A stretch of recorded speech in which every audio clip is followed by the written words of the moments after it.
And the paramedic said, Stephanie, if you don't do something different, we're not going to get you back next time. It took 5 Narcans this time. I said, okay. Hi, baby. I said, okay.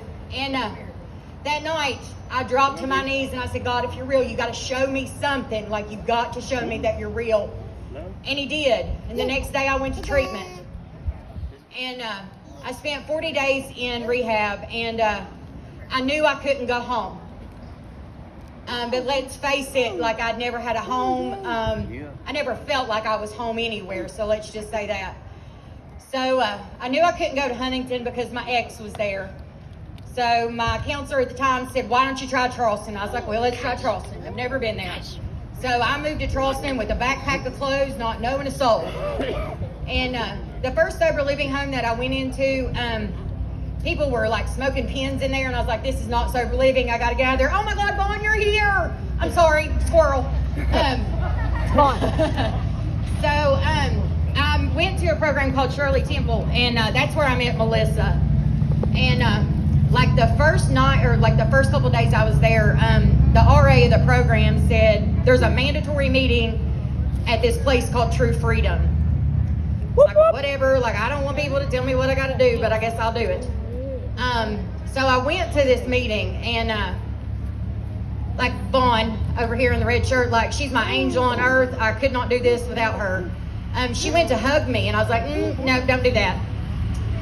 And I sat in that church, and I was absolutely miserable. I now know it's because I was convicted. So the next Thursday rolled around, and like I had this rumble inside my chest, and I knew I had to go back to that meeting. And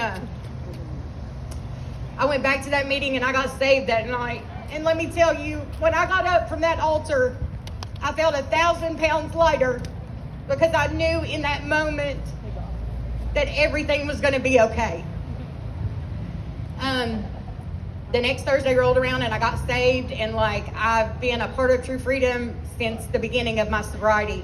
And let me tell you, those people have loved me until I could love myself. I got over a year sober, and I tried to get a job at St. Francis Hospital. They were like, do you have anything on your background? I was like, well, no, I don't. And she was like, HR called me, and she's like, honey, I can't give you a start date with charges like these. And so I ended up turning myself into Scioto County, Ohio, and I spent 13 days in jail, but I did it sober. And while I was there, like, 3 women ended up getting saved, which was absolutely amazing. And you know, like, people that are surrounded me and that saw me like doing the next right thing and working and like just trying to live right.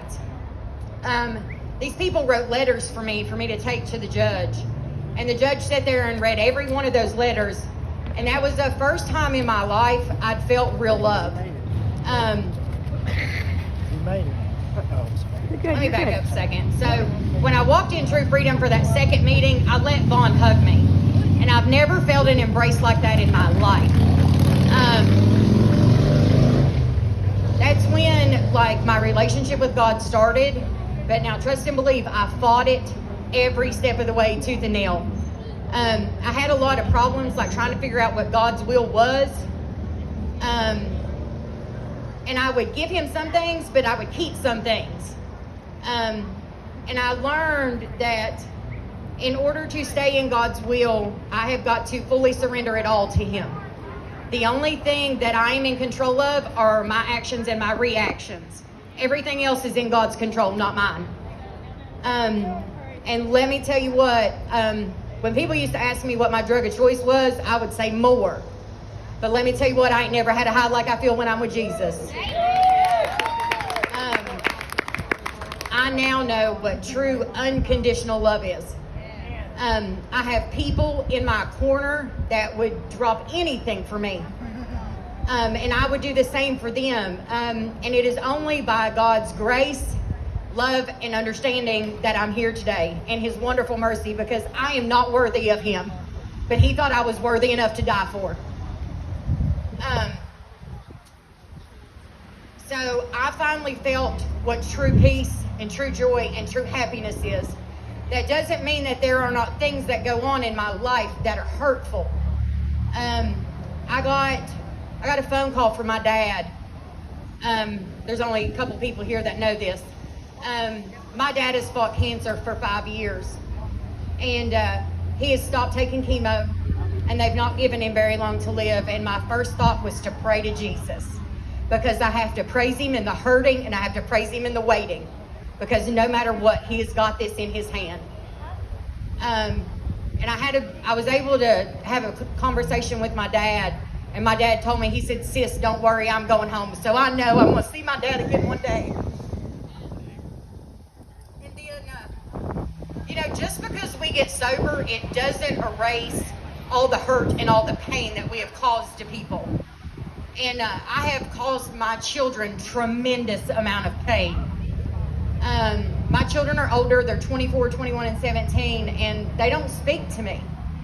But you know what? I have peace in my heart, because I know God is working that out for his glory, not mine, and it will happen one day.